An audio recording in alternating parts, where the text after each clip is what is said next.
The average Australian home has the equivalent of a 1 square metre hole in its building envelope.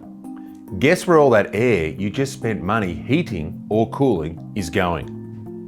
Elsewhere.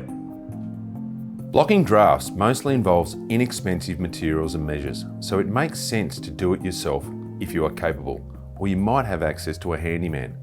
Most households typically spend close to 1/3 of their energy bills on heating and cooling. Sealing up your house will make your home warmer in winter and cooler in summer, and cheaper.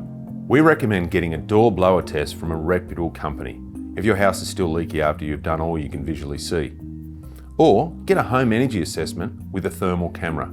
When the gaps are identified, you may be able to seal them up yourself after a trip to the hardware store. Door and window gaps are generally the culprits, along with downlights. However, there are many low-cost, easy-to-install fixes.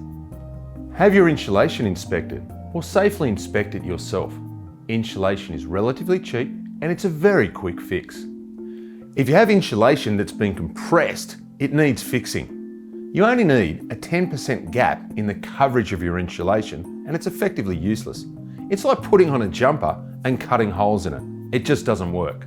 And if that's the case, get a quote from a reputable installer for upgrading your ceiling insulation, consider upgrading your wall insulation, and if you've got timber floorboards, investigate the possibility of subfloor insulation. So if a warmer, cooler, quieter home appeals to you, fill those gaps.